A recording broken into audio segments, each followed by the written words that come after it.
Fala, meu povo, e hoje, terça-feira, né, dia 4 de fevereiro de 2014, dia de mais um Rito Rápido, onde eu, Gigim, vou responder ou comentar alguns dos comentários que vocês deixam pra gente aqui na página da Atos Negros. Como prometido anteriormente, eu vou dar uma comentada dos posts antigos, né? E conforme a gente for gerando páginas completas de comentários dos posts novos, eu vou comentá-los também. Porém, a gente ainda tem mais de 100 posts antigos para comentar. Então, pra galera que ficou esperando aí por esses, 3 anos para que eles fossem respondidos, eu estarei respondendo agora. Bom, temos aqui o comentário de Michel sobre o tópico Demonologia, Teoria de Criação, certo? Ele agradece pela postagem, ele fala que realmente acredita em partes e na teoria, e como eu canso de dizer, você nunca deve acreditar totalmente numa teoria, até porque ela é uma teoria para você parar, pensar e talvez gerar a sua própria sobre o assunto em questão. E nesse caso a gente falava um pouco de como os demônios poderiam ser criados, existir, né? Eu já trabalhei em cima de muitas teorias sobre demonologia em si, a alteração de frequência energética do ser humano e por aí vai, né? Obviamente muitas pessoas abominam a teoria de que um ser humano possa vir a se tornar uma entidade astral, porém algumas outras pessoas aceitam com muita facilidade, né? Mas tudo vai depender da visão que você tem sobre o que é uma entidade astral. Se você parar para pensar, no próprio kardecismo, vamos colocar assim, quando você morre, você se torna uma entidade astral de determinado nível, né? E a forma com a qual você se comporta, você é categorizado. E na verdade, categorizar uma entidade astral nada mais é do que o que a gente faz. A gente dita se algo é anjo, se algo é demônio, que porra é alguma coisa, tudo baseado no comportamento daquela determinada entidade. Tanto que muitas pessoas não conseguem conceber a ideia de um demônio bonzinho, né? Se for bonzinho não pode ser demônio, eles dão outro nome qualquer, né? E essa teoria ditava um pouco disso. Bom, futuramente a gente vai trabalhar um pouquinho mais em cima dessa teoria e trazê-la de volta. Comentário de Joab Martins. Parabéns ao administrador do site, além de uma obra-prima de designer. Oh, que isso. Eu sei que tá bonito, mas não é pra tanto, né? É um dos poucos sites que trata de ocultismo como coisa séria. Realmente, né? Eu já até inclusive falei isso no último Rito Rápido, que a gente tem muitos sites por aí que tratam o ocultismo nem como fanatismo, como você citou, mas como modismo. E o modismo tá realmente acabando não só com o ocultismo, como com muita coisa boa. Vocês podem reparar que o cenário musical, o cenário cinematográfico também foi muito afetado pela questão do modismo em si, né? Onde as pessoas simplesmente aceitam o que o mercado joga e acreditam que aquilo seja melhor do que o que realmente é bom. Um exemplinho básico que eu tenho reparado é a quantidade de meninas que estão utilizando o símbolo da caveira do Dia de los Muertos, né, da comemoração do Dia de los Muertos que tem no México. As meninas andam tatuando aquilo, andam usando camisas daquilo. E eu particularmente não entendo bem porque acho que a maioria deve achar que é um símbolo de alguma banda de rock famosa. E mal sabem elas o que elas estão representando ali. Aqui no portal mesmo a gente já teve uma matéria falando do Dia dos Mortos e tal, e como é que ele funciona, a questão do véu e etc. Né? Depois vocês dêem uma pesquisada. Mas reparem que graças à moda as pessoas estão colocando esse símbolo aí nas camisas e obviamente daqui a pouco a gente vai ter nego colocando o símbolo goétio. Inclusive eu já vi um site que vende camisas com selos goétios, caso alguém queira, né? E isso é uma grande palhaçada. Eu aconselho a quem for realmente ocultista, evite esse tipo de coisa, né? Bom, vamos para o próximo comentário. Blá blá blá blá blá blá blá blá. Demonologia Vassago. Bom, acredito que esse seja o último comentário, não minto, já o penúltimo comentário sobre a boa época que foi a análise de demonologia. Ele pergunta assim, ele fala que gostou, é o João, né? Ele fala que gostou da pesquisa e tal sobre os demônios. Muito obrigado, realmente deu bastante trabalho. Eu gosto de ver que o pessoal percebeu, né, que o resultado foi bom. E ele gostaria que eu indicasse um livro sobre esse determinado espírito, o Vassago. O que acontece? A maioria desses espíritos da Goetia são deuses, né, que foram demonizados. A maioria deles são deuses que foram demonizados. E o grande problema é que com a demonização de algum deus, a igreja fez questão de dar sumiço em todo o material disponível da época. Então vai ser muito difícil. É a regra clara, né? A regra clara para você terminar com uma civilização é você derrubar o culto religioso dela, você derruba a cultura dela e você derruba a forma de escrita dela. Com isso você se livra de uma civilização, e era o que acontecia. E a gente tem que entender que as civilizações antigamente não eram tão grandes quanto as civilizações de hoje em dia. Então você, em questão de poucos anos, você conseguia destruir todo o material escrito dessa civilização, todos os deuses deles, todos os sábios, etc., simplesmente pelo fato de não gostar e não aceitar aquela realidade. Então, muitos dos espíritos goétios, a gente tem pequeniníssimas citações sobre eles. A gente pode ver o próprio exemplo dos djinns, que apesar de serem bem conhecidos, a gente tem muito pouca coisa falando sobre eles, né? O próprio Baal, que é uma entidade mais famosa e tal, a gente não tem tanta coisa como se fala.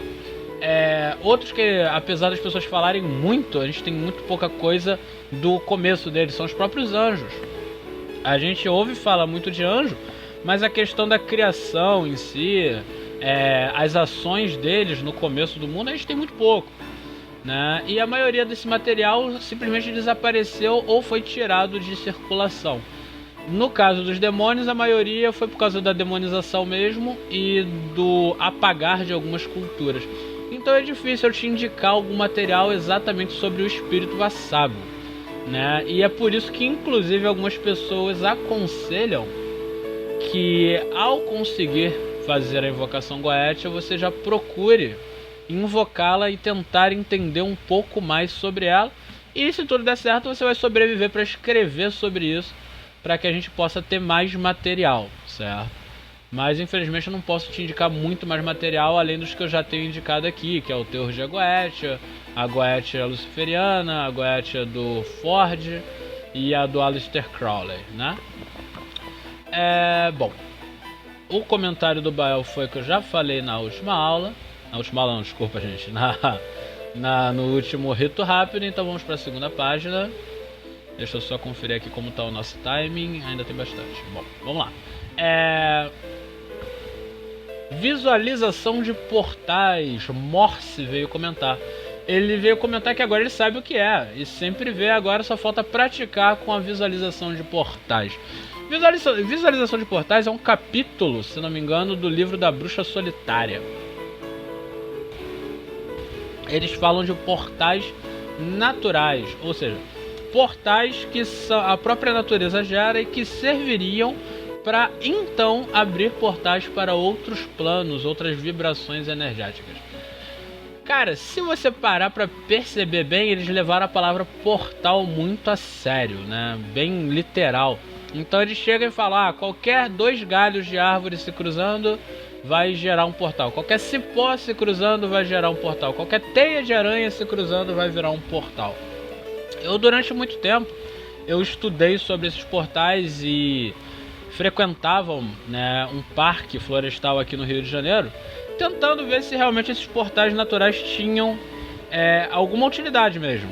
E eu concluí que de 100 portais naturais, 90 não passam de simples acidentes, né, da natureza. São simplesmente galhos que se cruzaram, uma árvore que caiu, uma teia de aranha que saiu do lugar, né? Raramente eles são realmente portais mágicos com alguma utilidade. Então quer dizer que não existe? Não, existe, mas a gente não pode realmente utilizar essa teoria de galinho que se cruza como o cipó que se amarra para fazer um portal. Não, se você for nessa, você vai parar toda hora para ver portal e não tem nada ali.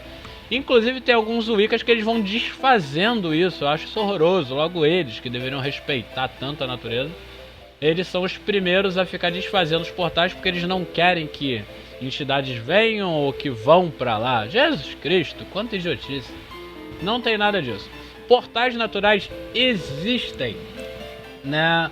Os portais naturais, na verdade, é o que pode ser chamado de célula energética ativa.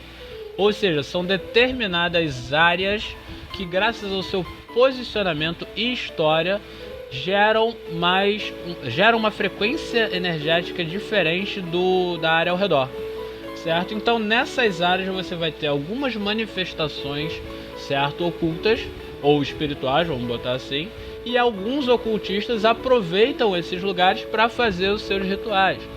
Ah, mas que lugar é esse? Qualquer lugar pode vir a se transformar numa célula ativa, deixar de ser uma célula ativa ou já ser uma célula ativa, certo? Então, dependendo do que acontece nesse lugar, ele pode se tornar ou deixar de se tornar uma célula ativa. Exemplo. Gente, desculpa as pausas, é porque eu tô tomando café, tá? Exemplo, no Japão, eles acreditam que qualquer lugar onde houve uma morte de forma muito violenta ou muito repentina vai ser assombrado pelo espírito de alguma coisa. Não necessariamente pelo espírito da pessoa que morreu lá, mas por um yokai, um oni, alguma coisa do tipo. Bom, na verdade, a ideia seria que o local se transformou numa célula ativa e com isso um portal foi aberto para que um yokai ou um oni pudesse aparecer ali. Ou que, graças a essa criação da célula ativa, o espírito da pessoa morta pudesse ficar preso naquele ambiente, certo? Então isso não se resume somente ao Japão, isso acontece em vários lugares. Ontem mesmo eu estava lendo uma matéria sobre locais assombrados em São Paulo, que a minha amiga Paula passou para mim. A maioria desses locais considerados assombrados são locais que tiveram algum tipo de perturbação energética muito grande. O que seria essa perturbação energética? Pessoas morreram nesse local, certo? É um local de desova de corpos, é um local onde as pessoas sofrem muito, certo? E isso faz com que uma célula ativa se crie. Para que você destrua uma célula ativa vai depender muito do tipo de energia dessa célula. Se for uma célula ativa natural, vamos botar um lago, um rio, um açude, etc., basta que você polua aquela energia para que aquela célula se corrompa e deixe de existir, certo? Ela é quase que uma egrégora, se vocês forem parar para pensar bem, certo? Mas não é exatamente isso. Vou futuramente, sempre futuramente, né? Vou escrever uma matéria sobre células ativas. Pra galerinha que já tiver interessada, eu aconselho um filme chamado Red Rose, né? Que é de uma mansão que é uma célula ativa. Vocês vão gostar muito, apesar do filme ser absurdamente longo, mas é um filme divertido, né? Nesse aspecto de suspense e terror, e fala um pouco sobre como funciona uma célula ativa, certo? Fernando TR falando sobre Pacto com a Sombra. Pacto com a Sombra é um ritual feito pelo Sabinoc, né? Antigo Sabinoc, tempo que eu não vejo ele por aí. Mas ele, durante um período, ele cedeu alguns rituais da comunidade dele, provavelmente porque ele já deveria estar percebendo que o Orkut estava vazando também. Ele cedeu alguns dos rituais da comunidade dele para que eu pudesse postar aqui no portal. Então, obviamente, eu não vou poder falar muito dos rituais dele, até porque a metodologia dele é completamente diferente da minha, né? Ele utiliza a geração de energia normalmente baseada em autoflagelação ou flagelação alheia, né? E não é algo que eu domine, né? Como ele, pelo visto, domina. Talvez o nosso amigo Xerto saiba mais. Bom, ele pergunta se existe algum tipo de ritual ou magia onde você não precisa usar nenhum apetrecho mágico, ou seja, nada de vela, nada de taça, nada de incenso, nada de espelho. Cara, a resposta é bem simples. Existem sim muitos rituais, certo? Onde você não vai precisar utilizar absolutamente nada. Você não vai usar vela, você não vai usar nada disso. Porém, a maioria desses rituais eles vão exigir um grau de concentração do magista muito mais elevado e um grau de projeção mental muito mais alto, certo? Porque o que importa no ritual não necessariamente são os objetos que estão ali, mas o que aqueles objetos representam, certo? Então, se você tem uma chama de uma vela, você está representando o fogo, você está representando a luz, você está marcando com luz algum ponto cardial. Então, aquilo serve para te dar uma referência, certo? E para gerar uma determinada energia graças à influência daquilo sobre você. Então, para que você possa substituir isso completamente, você poderia, né, fazer uma projeção mental onde você enganaria o seu cérebro gerando a imaginação daquela vela ali. Porém, para que você realmente tenha certeza daquilo, você vai ter que ter um grau absurdo, né, de projeção mental, de controle mental ao ponto de se enganar. Seria mais ou menos como as sensações que vocês têm em sonhos. Reparem que em sonhos vocês têm sensações praticamente reais, certo? E vocês na verdade não estão passando por aquilo, mas vocês conseguem sentir frio, vocês sentem calor, vocês sentem fome, vocês sentem medo. E isso nada mais é do que uma manipulação mental. Infelizmente é uma manipulação mental, né, involuntária, certo? Mas vocês podem gerar isso com a projeção mental. Bom, vamos para a próxima. Otherkin. Otherkin, eu não vou falar muito de Otherkin, certo? Eu postei 2 matérias sobre Otherkin. A primeira fez um sucesso, pediram uma continuação. Eu fiz uma continuação sobre a matéria de Otherkin. Porém, eu não vou falar muito sobre os Otherkins porque eu não acho que seja algo voltado ao ocultismo. Eu acredito que seja algo muito mais voltado ao lado psicológico da pessoa. E como eu não sou psicólogo nem psiquiatra, nada do tipo, eu não vou entrar muito nesse assunto, certo? Mas quem quiser, tem um material interessante aí sobre Otherkin na comunidade. Vocês podem ler, certo? E tirar suas próprias conclusões. E deixem os comentários que aí eu falo um pouquinho mais. Bom, galera, como é o rito rápido, 15 minutinhos antes que a gente estoure o nosso tempo, eu vou parando por aqui.